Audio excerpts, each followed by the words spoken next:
Bienvenidos a Historias que Contar. Yo soy Eric King y les doy la bienvenida a un programa especial con la juez de distrito Celina Ángeles Quintero, quien en esta ocasión está invitada a este espacio para hablar sobre el Día Internacional de la Lucha contra la Homofobia, y es que nos presentará uno de los casos en los que ella trabajó en relación a la comunidad trans. Así que vamos a abordar este tema en particular, pero también conoceremos un poquito más sobre Angélica y, por supuesto, mucho de la labor que ha hecho en relación en favor de los derechos de las mujeres trans, por supuesto de las comunidades y de las personas con alguna discapacidad. Así que con esto iniciamos aquí en Historias que Contar. Celina, bienvenido a tu espacio. Estamos muy contentos de que estés con nosotros porque viene el Día de la Lucha contra la Homofobia, que es este 17 de mayo, y quisimos tenerte aquí para hablar de varios temas, porque sé que tú manejas y has manejado el tema de la discriminación y también un caso en particular sobre mujeres trans. Y pues, antes que nada, bienvenida. Entonces, espero que estés muy bien. Muchas gracias por la invitación. La verdad es una oportunidad enorme, ¿no? Platicar de estos temas que a veces se quedan en los expedientes, ¿no? Pero transmitir y hablar de los mismos, creo que abre los ojos a la población de que puede acudir a ciertas herramientas, ¿no? Creadas por el Estado para demandar ciertos derechos, su protección y su garantía. En esta parte, y abonando un poquito al tema justo del Día de la Lucha contra la Homofobia, ¿qué es la homofobia? La homofobia, bueno, fíjate, en la Constitución, digo, para contextualizarlo en este tema de la Constitución y la protección, se piensa que hay ciertos grupos vulnerables, ¿no? Uh-huh. Entonces, en estos grupos vulnerables encontramos aspectos enunciados en la Constitución como los temas de raza, de género, de preferencia sexual, de salud, de etnias, de religión, de idioma, ¿no? Y aquí entra el tema de la homofobia, ¿no? El odio a ciertas condiciones, ¿no? Y obviamente en lo que hace al aspecto judicial, se busca proteger a estos sectores vulnerables, ¿no? Uh-huh. Y en este caso, lo que hace a las personas trans, bueno, está claro que han sido vulnerados sus derechos o restringidos por ciertas políticas, claro, o también por lo que socialmente se espera, ¿no? De una persona. Y entonces ellas se enfrentan a esa aceptación por parte de la sociedad y a esas reglas y estructuras que ya tenemos, ¿no? Y que obviamente se buscan cambiar para que todos tengamos acceso a las mismas oportunidades. En esta parte, ¿tú cómo ves a México en relación al tema de la homofobia? Y no solamente en un tema de la Ciudad de México, porque uh-huh, muchas veces, y siempre lo comento, no es la Ciudad de México, literal, ¿no? Sí, no. México en general son todos los estados. Y muchas veces los estados parece que están desdibujados en estos temas. Sí, lo que pasa es que creo que la ciudad es pionero, ¿no? En la protección de muchos derechos, en hacerlos públicos, en respetarlos, en crear normas para que se respeten, ¿no? Entonces sí, creo que en el país tenemos diversos escenarios, sí somos pioneros en muchos temas, ¿no? Y lo vemos actualmente quizá con el tema de los trans, de qué está pasando con el nuevo gobierno de Estados Unidos, ¿no? Entonces obviamente sí nos convertimos en un país pionero y con avances en este tema de protección a las personas trans.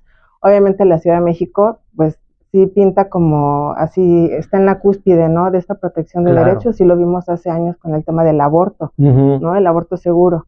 Entonces creo que es indudable y obviamente eso genera incluso temas relacionados como que tenemos población quizá trans que decide migrar hacia la Ciudad de México, ¿no? Porque es un lugar en el que se puede vivir con mayor libertad, ¿no? Claro. Esa conciencia de la gente de que tenemos la libertad de manifestarnos o identificarnos con un género distinto al que se nos asignó al nacer. Entonces, creo que no deben verse restringidos sus derechos y obviamente esa restricción se puede ver desde el simple hecho de que no se puedan vestir como se sientan identificados, ¿no? De que no puedan tener una pareja que sí sea correspondiente a esa identificación de género, que no es quizá lo que vemos, ¿no? Pero bueno, finalmente, pues cada persona tiene derecho y en ese ejercicio de la dignidad humana que tenemos todos como persona, pues el decidir tener una pareja, tener una vestimenta, tener una forma de comportarte, de tener tu imagen, ¿no? Entonces que representa y realmente refleja esa identidad que tienes y esa libertad de expresarte, ¿no? En esta parte, y me quiero ir a dos partes, en el sentido personal de Celina, ¿cuándo empieza a conocer el tema de la diversidad sexual, porque es muy diferente cuando empiezas a conocer estos temas a cuando ya te elaboras en un campo donde hay leyes y donde estás capacitada. Bueno, mira, yo creo que en ocasiones se habla que los abogados, y cuando esos abogados trabajan como jueces, ¿no? O en el Poder Judicial, ya sea, bueno, en México o de cualquier otro estado, siempre hay un contexto ideológico que tiene la persona, ¿no? O sea, no te puedes desligar de dónde creciste, de con qué valores creciste, ¿no? Y a mí me parece, yo soy chilanga, ¿no? 100%, mi familia también, y obviamente desde chica he visto esta transformación que ha tenido la ciudad, ¿no? Esta evolución tan rápida, incluso, digo, actualmente lo vemos en las escuelas secundarias, en donde hay chicas trans, ¿no? En donde ya los chicos conviven de forma natural con este tema y ya no lo critican, no lo cuestionan, o sea, lo ven, o sea, realmente lo ven como normal porque así debe ser, ¿no? Claro. Debe ser normal. Entonces yo creo que mi crecimiento aquí en la ciudad, pues obviamente lo veo como algo natural y ya en mi función, la verdad es que me parece que es una oportunidad enorme el que me lleguen este tipo de casos, porque obviamente el contexto que yo tengo, sumado al tema de la formación jurídica, esta apertura que se ha dado a través de la Corte y los tribunales, ¿no? Y los juzgados de crear precedentes en lo que se busca es proteger los temas de ciertos sectores de la población que son vulnerables, entonces nos hace, creo, espero no equivocarme, pero nos hace más sensibles, ¿no? A estas necesidades de la población. Entonces, obviamente, lo que buscamos ya en mi función como jueza, pues es garantizar ciertos derechos, ¿no? O todos los derechos que como ser humano tenemos, que son reconocidos por la Constitución, no es que se nos otorguen, los tenemos, o sea, es como el derecho a la salud, lo tengo no porque la Constitución lo diga, ¿no? O sea, la Constitución habla de y lo reconoce, los tratados internacionales también, pero no me lo está otorgando nadie, ¿no? Tenemos derecho a él y ya. Claro. Entonces me parece que sí es importante esta formación que te da la ciudad. Me llama mucho la atención que hablas esta parte de lo normal y lo natural, porque muchas veces pareciera que lo normal tiene que ser de una línea. ¿Para ti qué es ser normal y qué es lo natural? Creo que ahí entra el tema de cisgénero o transgénero, ¿no? Entonces, tenemos la parte de las estructuras sociales y lo que espera la sociedad de las personas, y en este tema de lo trans o no trans o cis, el punto es cómo naciste, ¿no? Entonces, si naciste siendo físicamente, ¿no? Mujer, entonces así te tienes que comportar.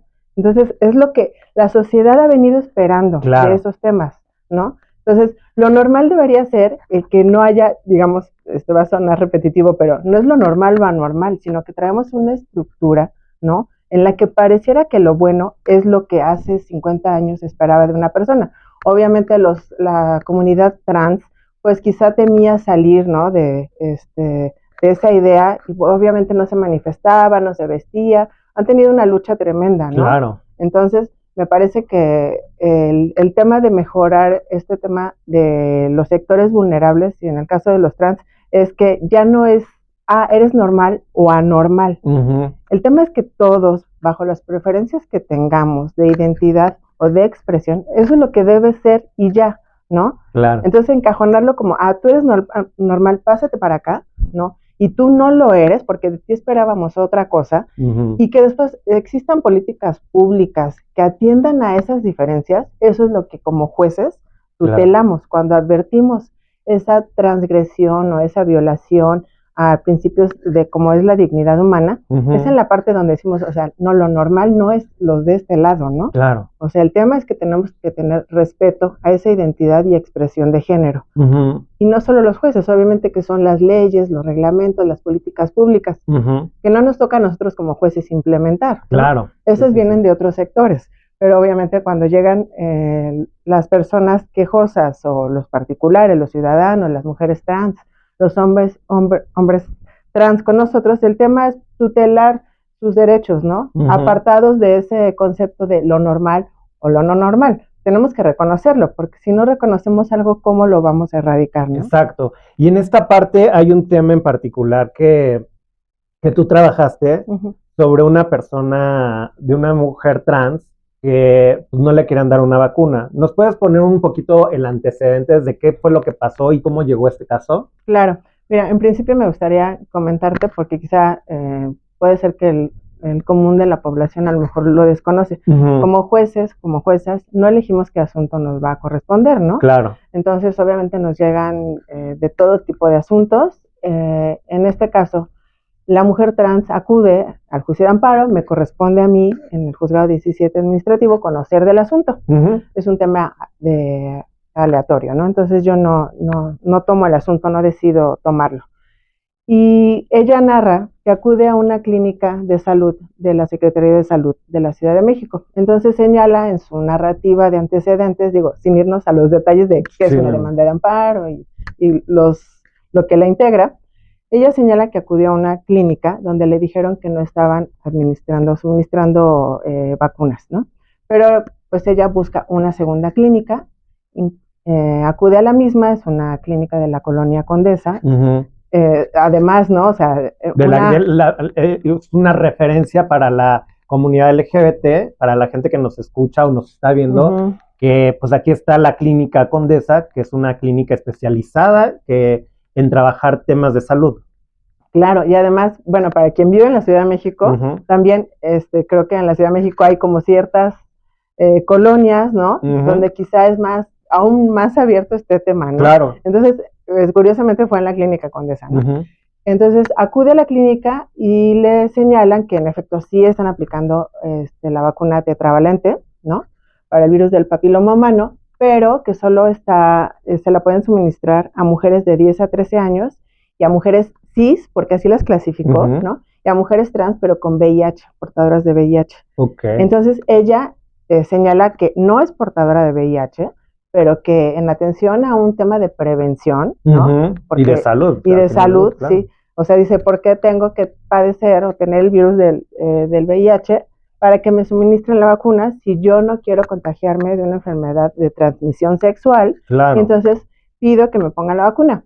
Así es como llega al juicio de amparo, reclamando o, digamos, quejándose, ¿no? De este esquema de vacunación y a las personas para las cuales está destinado. Claro. Y en esas personas, pues ella no estaba incluida. Entonces, estos fueron los antecedentes del caso. Así acudió al juicio de amparo. Incluso algo importante en este juicio que nos da, son oportunidades que tenemos los jueces como para incluso hacer como o magnificar los derechos que tienen. Se han sentado presentes en el sentido de que las personas trans y bajo la idea de proteger su identidad, ¿no? Ellos pueden manifestar que no desean en toda la etapa procesal, que se le llame con el nombre que se le asignó en un documento de identificación. Ella señala y empieza narrando en la demanda, yo me llamo así, me identifico con este nombre, ¿sí? Mi nombre que está registrado en el acta es tal y no quiero que me llames con ese nombre. Claro. En esos casos los jueces procedemos en dos aspectos. En uno, respetando y garantizando esa idea y la identidad que tiene con ese nombre y protegiéndola. Entonces se hace una salvedad de que, en efecto, durante todo el trámite del juicio de amparo, se respetará la identidad que ella manifiesta. Claro. Entonces se le llama, como ella lo señala, incluso aunque no coincida con el documento de identificación. Oficial, ¿no? Sí, claro, porque en ocasiones las personas trans se enfrentan al tema de que quizás su documento de identificación pues sigue teniendo el nombre que se le asignó por sus padres al nacer, ¿no? Claro. Y con el que se identifican, pues es otro, y entonces no tenemos que decirle o exigirle, no, tráenos tu acta de nacimiento ya con el nuevo nombre, no, con la simple manifestación de quiero que me llames de tal forma, no como está en mi acta. Entonces el juez a partir de ese momento tiene que respetar esa manifestación, protegerla y garantizarla. Entonces durante todo el trámite del juicio y hasta que concluye el mismo, se garantiza ese deseo, ¿no? de las personas. Y por otro lado, abre como un segundo canal en el sentido de que nos estamos enfrentando a un caso de vulnerabilidad, ¿no? O sea, ya nos prende un foquito como jueces o sea, esta persona pues no solamente puede estar siendo transgredido su derecho a la salud como cualquier ciudadano, sino que puede estar potencializada dicha transgresión y hay que tenerle pues más cuidado, ¿no? Y que ahí estamos hablando de un caso de discriminación. Claro. ¿Qué es un caso de discriminación? Porque muchas veces y socialmente vemos que los derechos para la gente heterosexual parece que los están discriminando. Porque si les dicen, como y pongo el ejemplo, el matrimonio igualitario, que como tal lo dice, ¿no? El matrimonio igualitario es para todas las personas, para hombre con mujer, mujer con mujer, hombre con hombre, y que eso lo integra, que lo magnifiquen en el matrimonio gay. A lo mejor mucha gente dice, es que le están dando un derecho que no les corresponde.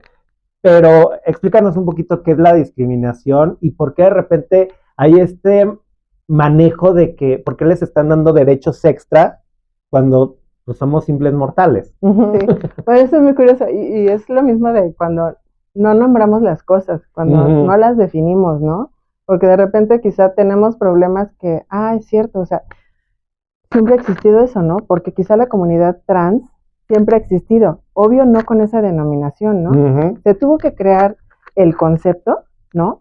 Para que a través de la legislación o programas o políticas públicas se fuera preservando el derecho o ciertos derechos, ¿no? De esta comunidad. Entonces, de entrada es el tema de definir el problema, ¿no? Cuando la Constitución nos dice son estereotipos o conceptos que debes de ponerle alerta, como es la religión, el sexo, la preferencia sexual, la lengua, ¿no? Entonces, en esos casos debemos de hacer un estudio como superior, porque esos casos son los que se ha visto que se han venido vulnerando por el Estado, ¿no? Por los legisladores, incluso quizá por los jueces en otro momento, ¿no? Claro. En donde quizá en un juicio podían decirle, no, pues no tienes derecho a una vacuna, ¿no?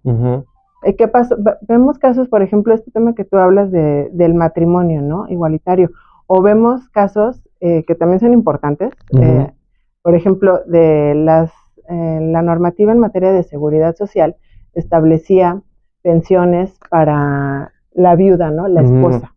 Pero ¿qué resultó? Seguramente, pues, de principios de 1900, no sé, pues, las figuras o estos lazos de Estado civil, pues siempre había un matrimonio, ¿no? Va avanzando, pasamos los años y entonces puede haber una esposa o ya no hay esposa, ahora es una concubina, ¿no? La gente ya no se casa, ¿no? Y entonces la legislación decía, no, es que la pensión por viudez solo es para la esposa, no para la concubina. La ley dice que es para la esposa y tú no eres su esposa, ¿no? Claro. O tú no eres su esposo, porque también hay discriminación para los hombres, ¿no? Sí, o sea, muere la mujer, entonces tu concubino de la mujer no tienes derecho. Este tipo de discriminación que antes, volvemos al tema de lo que se pensaba que era normal, ¿no? ¿Por qué le vamos a dar derecho a la concubina? Claro. ¿O por qué le vamos a dar derecho al hombre? ¿No? ¿Cómo que un hombre que mantenía a la mujer? ¿No? Claro. Entonces, ese tipo de conceptos que sí, pues a lo mejor nuestros padres o nuestros abuelos, pues sabía que existía cierta discriminación, ¿no? Pero yo creo que era la mentalidad pues tan diferente a la que ahora tenemos realmente en la sociedad, pues que se ocultaba en lugar de protegerse. Claro. ¿no? Entonces estaba en el tema oculto, ¿no? De la casa, ¿no? Se quedaba, pues sí, en tu entorno, ¿no? Quizá tenías una pareja, pero no lo hacías público, ¿no? Y mucho menos que esperar que hubiera una protección en temas de seguridad social, donde pues sí es impactante, ¿no? O sea, si para una persona el tener una pensión es algo que pues finalmente preserva la dignidad con la que vas desarrollando tu vida a determinada edad, obviamente también lo es para aquel que es tu esposo, tu concubino, ¿no? Entonces pasa lo mismo aquí, ¿no? Este tema de la discriminación, por eso la Constitución hace una enumeración, porque no son los únicos casos los que vienen ahí, sino los que realmente han sido relevantes, ¿no? Como jueces tenemos que tener presente que en esos casos, o sea, el análisis que debemos hacer en los asuntos es como ponerle una prueba más alta a la autoridad para que justifique por qué esta medida no es discriminatoria, ¿sí? Es como exigirle más, si a los casos normales le exiges cumples 10 puntos, o sea, aquí te voy a exigir 20. Quiero saber por qué realmente esta medida, o sea, es indispensable, es razonable, ¿no? Es proporcional y que no hay otra medida que protege estos derechos. Entonces, por eso se han creado estos conceptos de dónde puede haber una discriminación, porque enunciarlos y conceptualizarlos ha sido útil, sí ha beneficiado un poco al avance. Y claro que se deja la puerta abierta, ¿no? Para que, se han denominado categorías sospechosas. Es como todo lo que incida en un tema de religión, o que porque eres de una etnia, o porque tienes cierta preferencia sexual, o porque tienes cierta raza, ¿no? Porque también lo vemos en México con ciertos sectores, por ejemplo, de cierta raza que sienten, y es cierto, ¿no? Claro. Han sido discriminados por las políticas, han sido discriminados quizá también por sus propios vecinos, ¿no? Entonces, sí, como jueces tenemos que hacer como un análisis más riguroso, más robusto, así como los vemos así con triple lupa, ¿no? Para poder decir, esta medida en efecto es correcta o no, esta medida sí está transgrediendo tal derecho, ¿no? Y aparte porque siempre, digamos, si hablamos de derechos humanos, la dignidad humana es algo que no le puedes violentar a ninguna persona, ¿no? La tiene desde que nace, ¿no? Exacto. Entonces es inherente al ser humano.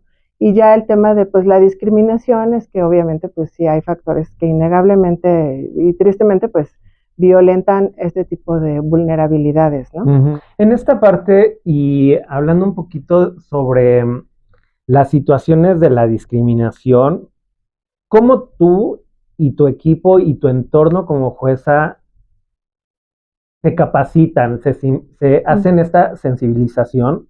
Porque si de por sí como ciudadanos nos cuesta mucho trabajo, para ustedes también tocar temas como estos, pues también implica una transformación y una reeducación, y vuelvo al punto, a sensibilizarse. El Poder Judicial de la Federación, la verdad es que siempre tiene una constante preparación que proporciona a todos sus integrantes, ¿no? Y sobre todo en el tema de derechos humanos, ustedes lo pueden ver, pueden entrar a la página de la Corte, ¿no?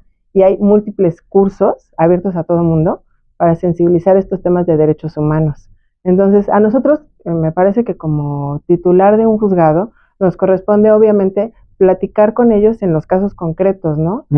Tenemos la oportunidad, te comento, ¿no? Como escenarios muy, muy relevantes en nuestra función, como jueces administrativos, llevamos a cabo guardias semanales, ¿sí? Cada semana hay un juez administrativo de guardia 24/7. ¿Y qué asuntos vemos ahí? Eso es, a mí siempre le digo a mi equipo que es muy pesado, pero que es una oportunidad enorme de acercarnos a problemas sensibles y que requieren una atención, o sea, prioritaria, urgente, o sea, no se puede tener unas horas, no, es ya máximo 1 hora, 2 horas.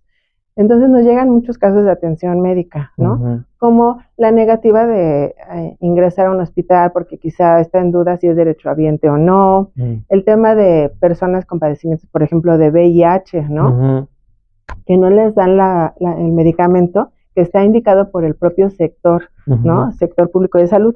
Y entonces, en esos casos, pues dictamos una orden para efectos de que se le proporcione el medicamento, de que se le traslade de hospital, para que los dejen ingresar, ¿no?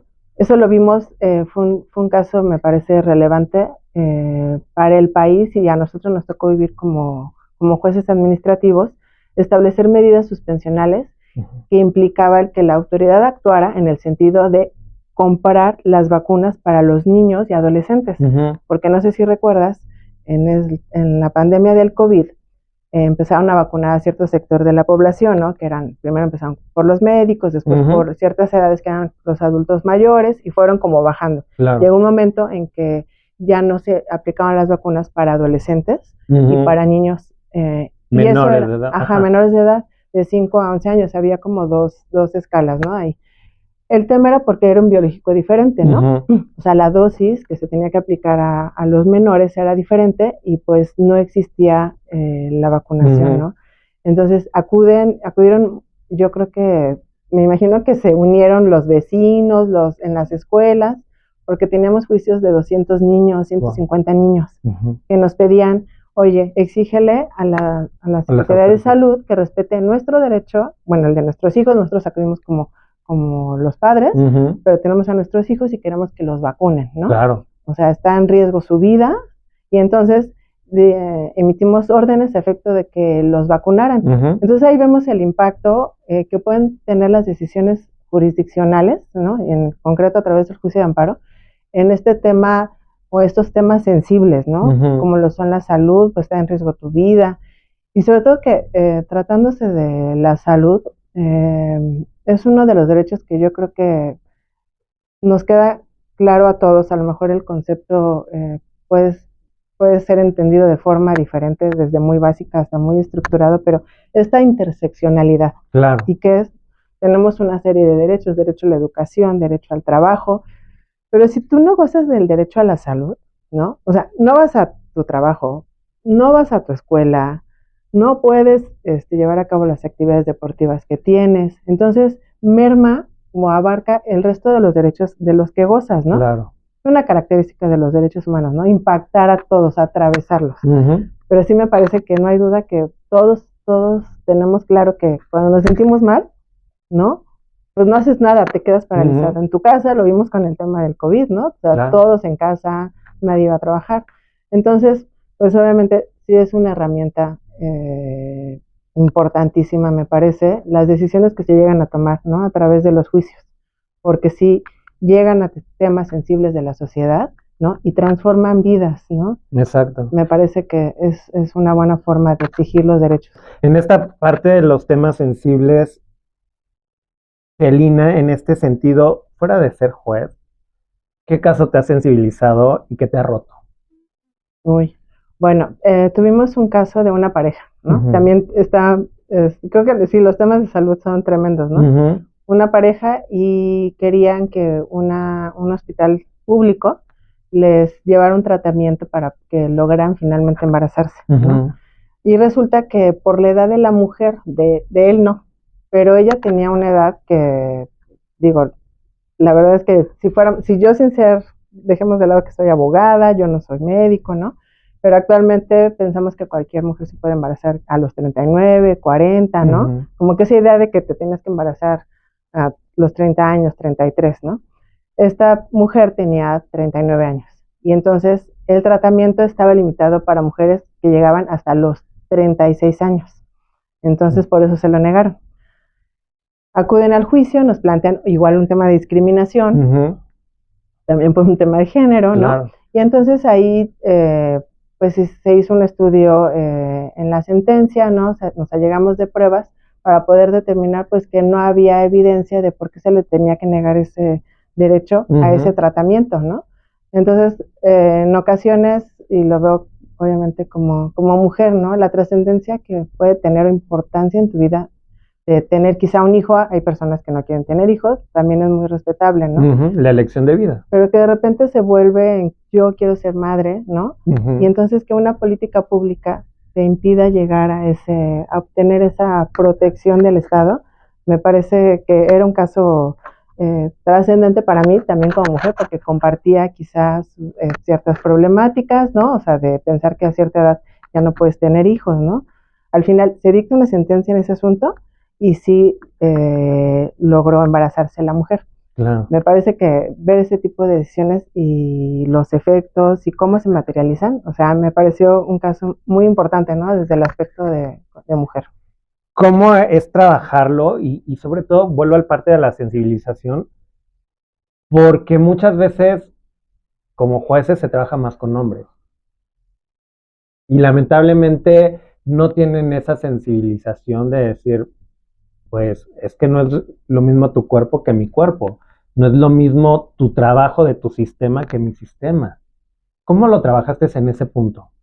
Bueno, obviamente es una ventaja, creo que yo soy la titular, ¿no? Y obviamente que me ha tocado padecer ciertos temas, ¿no? Como la doble o triple jornada, ¿no? El no poder alcanzar ciertas metas porque quizá tienes hijos, entonces, ¿qué atiendes, no? A los hijos, el trabajo, los estudios, la preparación, ¿no? Entonces, la verdad es que ya siendo jueza me ha dado la oportunidad de platicar de forma, pues sí, constante con mi personal y tenemos casi el mismo número de hombres y mujeres. Okay, entonces, eso es una buena oportunidad porque puedes ayudar a las mujeres y sensibilizar a los hombres, ¿no? Claro. Entonces, por ejemplo, tengo actuarias, son 4 actuarios por juzgado, tengo 3 mujeres y un hombre. Y entonces ha habido ocasiones en las que se sensibiliza al hombre oiga, vamos a tener en cuenta que sus compañeras son mamás y a lo mejor en esta ocasión requerimos que tenga en cuenta, pues a lo mejor que ella tiene que ir a la escuela, ¿no? Que está enferma la hija y entonces el que va a apoyar va a ser usted. Y de repente encuentra cierta renuencia, pero ya con el paso del tiempo, este tema de insistir en serio, sí tenemos dobles o triples jornadas, sí nos tenemos que dividir en varias, más varias profesionistas, ¿no? Y obviamente, pues sí es común encontrar que pues los hombres, quizá no todos, pero tienen menos complicaciones quizá en el tiempo, están bajo menos estrés por este tema de que quizá en la casa pues hay una esposa que se dedica al cuidado de los hijos, ¿no? Pero bueno, yo creo que con mi personal sí hemos ido avanzando conjuntamente, obviamente, yo como titular transmitiendo estas ideas de apoyar a las mujeres, ¿no? Y ellos sí, yo me parece que han sido más sensibles y luego pasa pues en los asuntos, ¿no? Donde le damos mayor celeridad y considera, o sea, como que les planteo quizá lo que está pasando más allá de los juicios en la vida de las personas, que a veces no nos lo cuentan, ¿no? Que nos dan, o sea, nos enteramos porque a veces es muy común que yo platique con las personas quejosas, piden hablar conmigo y pues siempre los recibo. Y pues a veces me cuentan otras historias que hay detrás de su vida, ¿no?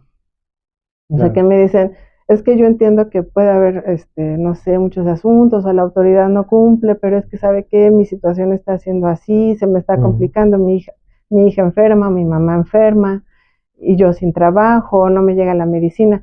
Entonces, cuando pasa eso, yo normalmente la verdad es que me apoyo de eso para comentarlo con mi equipo de trabajo y sensibilizarlos. Y pues sí, incluso he encontrado comentarios de, no, sí, o sea, casi voy a dormir con el expediente, ¿no? Porque qué pena que una persona, además del problema que ya nos está llevando al juicio, o sea, tiene otras problemáticas, ¿no? Entonces, creo que hemos ido avanzando en este tema de sensibilizar al personal.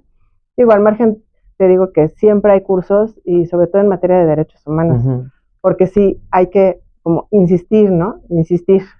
Es un tema de no se puede dejar de lado, ¿no? Tenemos cursos de géneros, de violencia contra la mujer, ¿no? Y de repente es como, ya hicieron el curso y estoy ahí, ¿no? Ya lo hiciste. Claro. Porque de repente el simple hecho de tomar una clase, ¿no? Y de escuchar los problemas, ¿no? Y de verlos ya como aterrizados, ¿no? A un caso concreto.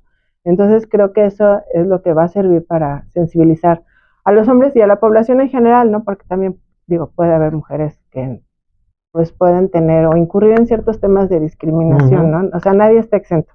El tema es que yo creo que todos debemos avanzar como sociedad a respetar los derechos, reconocerlos, ¿no? Y buscar, obviamente, que las políticas, cuando nos toca estar del lado del gobierno, pues buscar defender ciertas políticas públicas. Cuando no estás de ese lado, pues también impugnarlas, reclamarlas, quejarte, saber que hay lugares en los que te puedes quejar. Entonces, cada uno desde su ámbito, creo que tiene que participar de diferentes formas, pero todos en conjunto para lograr pues, una mejor sociedad, ¿no? Claro. En donde todos realmente ya no veamos este tema de porque tú eres de tal color o tú eres de tal religión o tú tienes tal preferencia, entonces te pongo en un segundo nivel, ¿no? Claro. Entonces no hay niveles de personas, ¿no? Exacto. Ese sería el punto. Celina, en esta parte, ¿has sufrido algún caso de discriminación? No, yo no creo haber sufrido. Creo que he sufrido, digámoslo así, como muchas de mis compañeras, ¿no?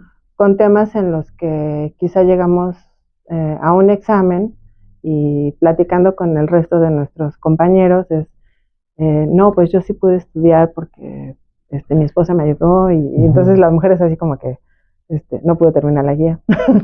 Claro. No vengo preparada para este examen, ¿no? Entonces, no, me siento una mujer afortunada en el ámbito de la mujer, ¿no? Y de los derechos que tenemos.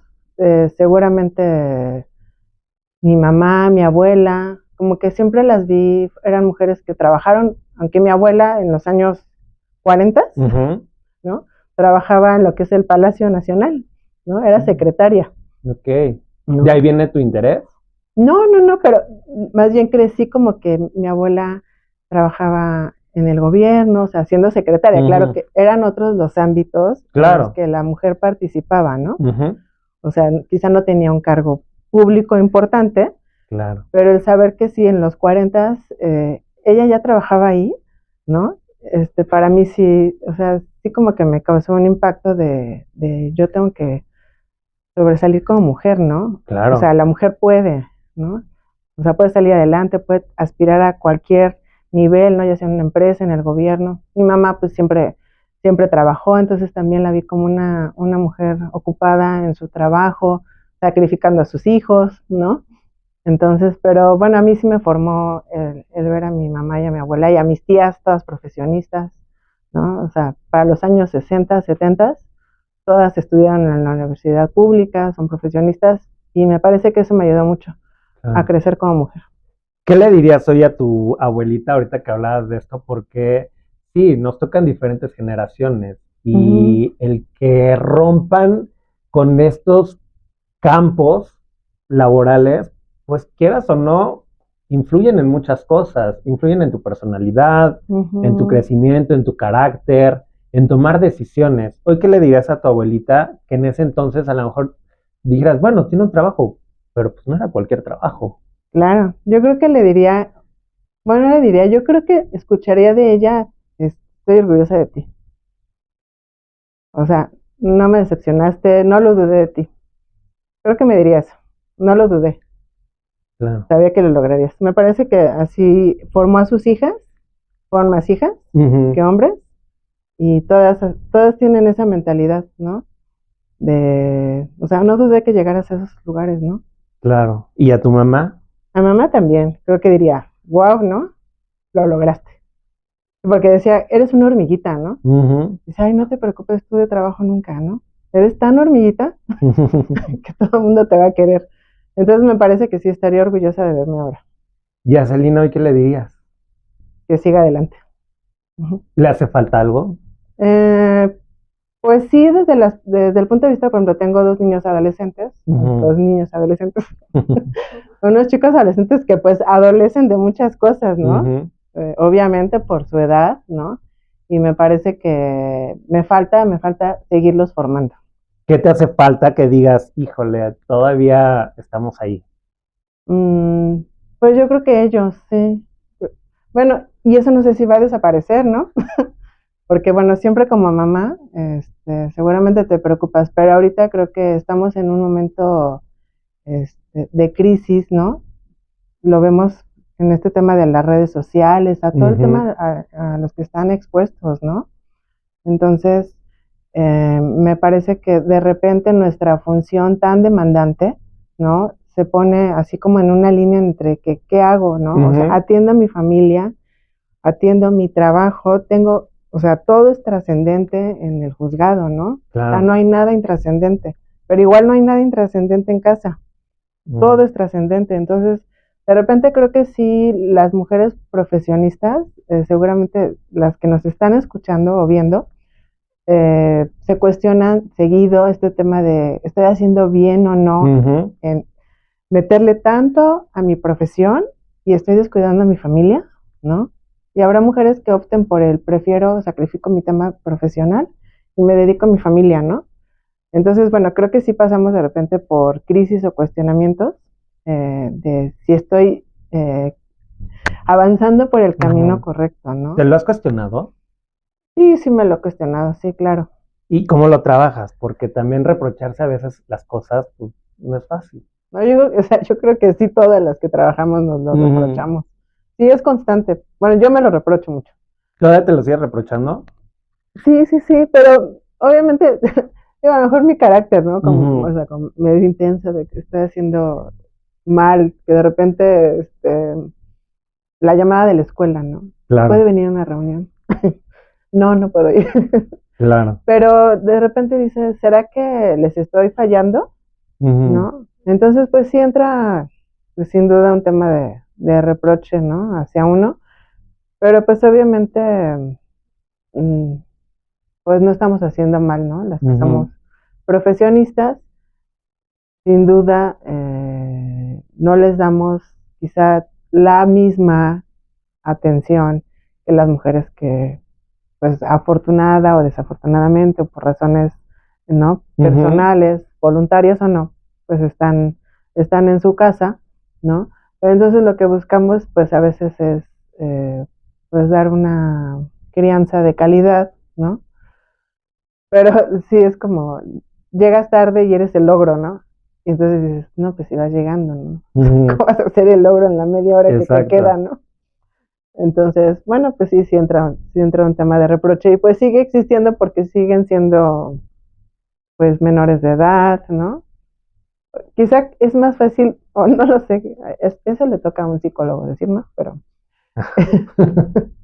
que es mejor, ¿no? Si descuidarlos o dónde está el impacto, ¿no? De esa lejanía, ¿no?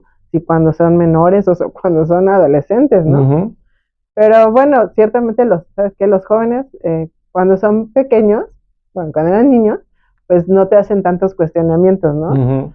Y entonces ya cuando son adolescentes sí ya entra más, afortunadamente, o sea, son más críticos, ¿no? Y entonces, bueno, mamá, ¿y por qué no vas a llegar? Y solo me regañas, ¿no? Entonces me parece que pues sí hay que lidiar un poco con sensibilizarlos, ¿no? Claro. ¿Te has perdido de algo que dijeras, híjole? No, afortunadamente me he tenido que esforzar mucho para no perderme ningún tema, ¿no? Entonces ahí entra el punto del sacrificio, ¿no? Como mamá, como profesionista, ¿no? O sea, entra la triple, cuádruple y jornada, ¿no? Porque cuando hablan de la doble jornada, pues la triple, ¿no? ¿Y cómo se habla con los hijos de esto? Porque también no es fácil un tema que de repente digas, bueno, pues es el trabajo, una cosa, pero pues yo soy tu hijo. Claro. Pues mira, yo lo que hago, pues desde que estaban pequeños, pues obviamente, yo creo que pasa en cualquier sector, ¿no? En cualquier profesión, pero pues te llevas a los hijos al trabajo, ¿no? Y entonces, llévate los expedientes para acá, tráeme el trabajo. Entonces, como que dejarlos que convivan en tu medio de trabajo y pues como que los hace un poco más sensibles de todo eso tienes que revisar y vas a acabar. Y entonces pues es sensibilizarlos, pues no, quizá no voy a acabar, voy a hacer una parte y nos vamos, le sigo en la casa, ayúdame a cargar, ayúdame a descargar, ¿no? Es más, ayúdame a separar hojas, a subrayar o a transcribir, porque de repente los ponía a transcribir. Ah, mira, qué lindo. Transcribe, y así, pero me va a tardar, no importa. Tú hazlo. No importa, pero era como para que, oye, ¿y cuánto transcriben al día, no? Porque ya como que el tema de que quedara claro el cuánto te tardas en estructurar un proyecto, pues es más complejo, pero era muy claro, ¿no? O sea, ¿cuánto tengo que transcribir, mamá? Pues tú síguele, es más, media hora y le acabas, ¿no? Lo que avances es bueno. Entonces ese tipo de cosas, pues sí ha servido un poco para que ellos entiendan, ¿no? Y pues hay ocasiones, por ejemplo, ahora que soy jueza, que les digo, tengo guardia. Entonces ellos me ven que acabo así como, o sea, que no duermo. Cuando les digo, ahí viene mi guardia, no, mamá, a ver, no pueden salir, o sea, tengo que descansar un día antes y después acabo agotada. Entonces ellos están involucrados en esos temas y sí la padecen, ¿no? O sea, dicen otra vez la guardia, ¿no? Y entonces, pero también se han enterado de los casos, ¿no? Porque les cuento los asuntos que tengo, entonces también les causan emoción. O sea, a ver, pero ¿cómo explica mamá? ¿Cómo que hiciste qué, no? ¿Y ahora qué va a hacer? O sea, ¿cómo? Claro. ¿Qué significa? ¿Qué va a pasar? Entonces, aparte eso es bueno porque, pues sí, los chicos, o sea, ellos o con sus amigos, pues transmiten este papel que tiene un juez, ¿no? Claro. O sea, es algo real, ¿no? O sea, podemos quejarnos de esto, de aquello, y también los haces un poquito como críticos, ¿no? En la escuela. La maestra me dijo, yo le dije que eso no era correcto, ¿no? Claro. Digo, no, espera, hay reglas, ¿no? O sea, así como acá, o sea, me toca interpretar la ley, aplicarla, ¿no? Decir si es correcto o no. Pues en la escuela también hay, ¿no? O sea, no te metas tanto en este papel, ¿no? ¿Y qué pasa con Celina la mujer?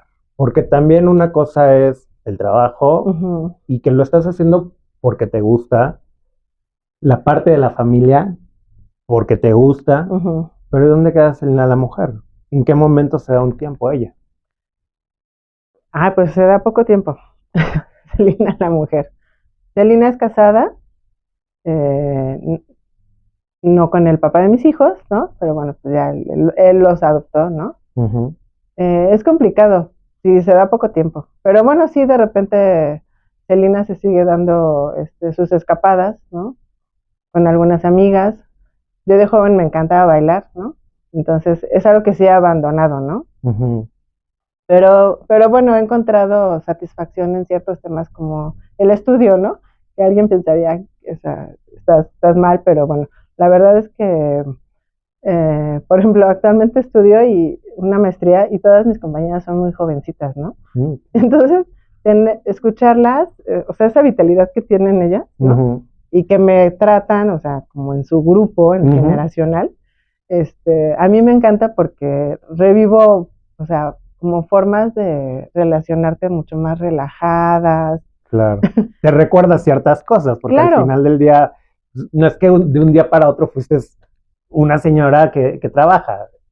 Pasaste por todo y transitamos por todas las etapas. Claro, entonces lo que cuentan de repente en los grupos y me sumo a ellas, ¿no? Y me tratan tan igual, no importa qué soy, o sea, soy una más de ese grupo, ¿no? Entonces, creo que en esa parte Celina, como mujer, logra crear espacios, pues, sanos, divertidos, ¿no? Ya no tengo los mismos tiempos que cuando era más joven, entonces, pues, bueno, ojalá espero en un futuro recobrar, ¿no? Tiempos, Claro. porque es lo que falta, tiempo, ¿no? ¿Qué le diría Celina la mujer a la Celina juez? ¿Qué le diría? Pues creo que, pues que siga adelante, con calma, con prudencia, que le siga echando ganas, ¿no? Obviamente no puedes dejar de lado la edad, los retos, no son los mismos cuando los asumes de jovencita, ¿no? Ahí dices, no tengo nada que perder, ¿no? Con el paso del tiempo ya tienes más cosas que perder, ¿no?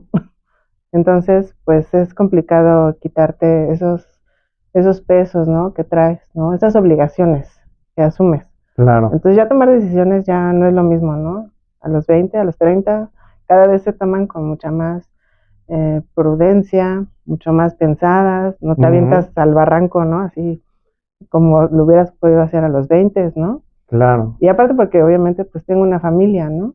Entonces siempre pues obviamente piensas en tu familia, ¿no? O sea, ¿a dónde va Celina profesionista? Pues la mujer le dice, recuerda que tienes a tus hijos, ¿no? Y hay una forma donde también de repente, como seres humanos, nos falta, o estamos en un proceso algunos, de agradecer y abrazarnos. ¿Tú te has agradecido y te has abrazado? Sí lo he hecho poco. Cuando logré ser jueza, o sea, me felicité, o sea, sí me dije, lo lograste, ¿no, Celina? O sea, te viste derrotada en un examen, en 2 exámenes, no lo lograbas, no pasabas, ¿no? Y ahora lo lograste. Claro. Sí fue un triunfo muy personal porque creo que, pues, por mucho que pues tu familia te quiera, tu esposo te ame, tus hijos pues, te quieran, te amen, tengas amigos que te echen porras, que te den ánimo, pero nadie vive, o sea, lo digo por todos, ¿no? O sea, nadie vive en carne propia, o sea, solo tú puedes visualizar lo que te costó, ¿no? Los conflictos internos que puedes tener, las luchas que tienes y que a veces no sacas, ¿no? Entonces, pues manejar todos estos temas cuando logras algo por lo que te has esforzado durante años, pues sí fue un aplauso, un abrazo, tranquila, lo lograste. Exacto. Ahora disfrútalo. Y lo disfruto. Disfruto ser mucho jueza, la verdad. ¿Y cómo trabajaste el fracaso? El que te dijeran, pues no pasaste. No pasaste. Es complicado. manejar el fracaso. Pero te hace más fuerte. Pues en el momento es complicado, ¿no? Porque aparte la forma en la que esto solo lo vivíamos o lo vivimos, pues seguramente ciertos sectores, ¿no? Pensemos, en el Poder Judicial pues todos sabíamos, todos estaban en el examen, ¿no? Entonces todos sabían quiénes iban al examen y el día siguiente todos sabían quién no había pasado. Claro. Entonces era como al día siguiente nadie hablaba del tema, ¿no? Pero de alguna forma la verdad es que después el fracaso se fue evolucionando para hacernos pues más fuertes, ¿no? Y decir, ahora sí, ¿cómo vas? Ahora sí vas a pasar. Entonces ya se va manejando diferente, ¿no? Porque obviamente son como las frustraciones que deben manejar los niños, ¿no? Con el paso del tiempo, pues sí, te puede frustrar algo, pero lo debes saber manejar, ¿no? Entonces, pues la verdad es que sí, el fracaso nos llevó a cosas divertidas también, y así las tomé y obviamente pues, sí, no estuve exenta de ponerme muy nerviosa, pero eran exámenes de 8 meses, ¿no? Entonces así como que siempre con dolor de estómago, dormía mal, ¿no? Decía, ya que acabe esto. Entonces, pero bueno, al final lo logré, el último fue el más pesado y pues me dio gusto haberlo logrado y sí, creo que el fracaso me dio muchas más herramientas de las que en cada fracaso pensé que estaba obteniendo, ¿no? Entonces, eso me gustó. Detrás del fracaso siempre dicen que hay aprendizajes y que de estos aprendizajes a veces son golpes duros, pero que te sacan adelante. Claro, te hacen más fuerte. Sí, ¿Cuál ha sido claro, y en esta parte, ¿cuál ha sido el golpe más fuerte que has recibido?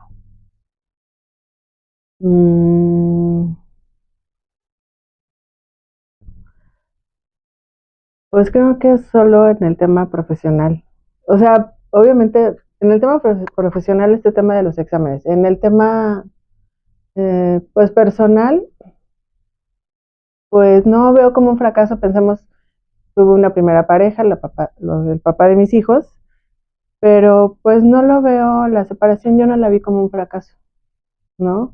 Fue una decisión que ambos tomamos y me parece que fue una buena decisión.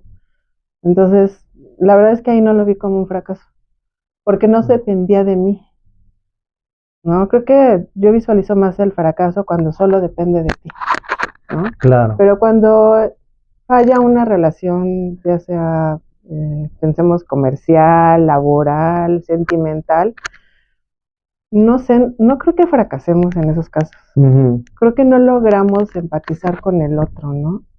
No logramos conectar ideas, propósitos, ¿no? Proyectos de vida. Entonces, pues a lo mejor son malas o buenas elecciones o no tan buenas, ¿no? Y pues simplemente pues te deja un aprendizaje pues sí enorme, ¿no? De a lo mejor esto no lo vuelvo a hacer, ¿no? ¿Qué no volverías a hacer? ¿Qué no volvería a hacer? Pues no ser tan prudente, ¿no? Pero bueno, a veces las imprudencias también te dejan cosas buenas, ¿no? Tampoco es una regla de vida, ¿no? Entonces, yo creo que al fin y al cabo, todas las experiencias que vivimos, algo nos dejan, ¿no? El tema es trabajar lo negativo para que se convierta en algo productivo finalmente, ¿no? Y lo positivo, pues insistir en eso, ¿no? O sea, cuando yo hago esto, resulta que siempre obtengo esta parte, entonces voy bien por ese lado, ¿no? Claro, me está fallando por acá otros temas, ¿no? Pero me parece como que el ser consciente, realista, ¿no? De cuando te equivocas, ¿no? De que pues, a lo mejor te vas a seguir equivocando porque también somos algunas personas que somos necias o nos cuesta reconocer, ¿no? Que puede ser un avance el reconocer que te cuesta trabajo aceptar que eres así, ¿no? A todos nos cuesta. Pero, o sea, por eso digo, y hablando, como lo dije en el caso, o sea, es que definir las cosas, ¿no? O sea, ponerlas en palabras, o sea, ese es un paso el más difícil, a mi parecer, pero cuando lo logras, o sea, tampoco lo vas a solucionar inmediatamente, ¿no? Porque hay cosas que son complicadas de solucionar, ¿no? O sea, ya sea por experiencias familiares o con amigos, ¿no? Pero pues al final, pues estamos aquí para vivir las cosas, ¿no? Es fácil de repente ponerle los nombres a los problemas personales, es decir, como jueza y haber estudiado derecho y llevar leyes, pues todo lleva un proceso, tiene nombres, pero en la parte personal a veces omitimos esos nombres. Sí. ¿Te ha costado trabajo esa parte de decir, Sí, ahorita que hablas de la prudencia y la imprudencia, de repente decir, a lo mejor aquí soy medio terca o medio... A mí mis hijos me dicen, ay mamá, es que no reconoces cuando te equivocas. A ti no te gusta equivocarte. Y yo, bueno, es que me equivoco poco. Es mamá. Claro. O sea, yo sé que tengo ese defecto y sí tengo que luchar con eso, ¿no? Y es que creo que en la vida personal, de repente es como si vamos en una marea, ¿no? En la que quién sabe cómo llegaste ahí, pero estás ahí y de repente te das cuenta a medio camino, ¿no? Que ya te involucraste en una relación compleja o que hasta ahí estás en una comida que en otro momento no hubieras estado ahí, ¿no? Exacto. Entonces ya cómo me salgo de esta marea, ¿no? En la que voy. Pero pues me parece que pues no somos perfectos, ¿no? Y al contrario, como que estamos más en la imperfección. Exacto. Somos humanos y como humanos tenemos estas dualidades, estos matices y este abanico de colores que hoy nos llevó a esta entrevista. Que hablar de homofobia, hablar de discriminación, se habla también de mucho amor que hay alrededor de todos estos temas y que hoy quise tocar aunado con cosas personales, porque al final del día siempre hay algo ahí que uno guarda y que uno siempre tiene este proceso de aceptar y decir, son mis espejos con los que yo quiero cubrir ciertas emociones y donde estoy viendo también esta lucha por seguir siendo un país mejor, por ser una mejor persona y porque la gente también aprenda de eso. Creo que como seres humanos, nuestra inclinación es a la convivencia, ¿no? A vivir en grupos, ¿no? En sociedad. Y obviamente te vas a enfrentar con lo que no quieres ver, ¿no? En otra persona. Y entonces, pues no será una salida dejarlos de lado, ¿no? Y mi grupo es quienes son así, ¿no? Porque me encanta convivir con estas personas, ¿no? Con los que son así ni quiero, ¿no? Entonces, me parece que pues la forma de relacionarnos, que no hay reglas, ¿no? Claro, cada quien en su grupo de amigos o en la familia, pues establece formas de relación, de convivencia, pero la verdad es que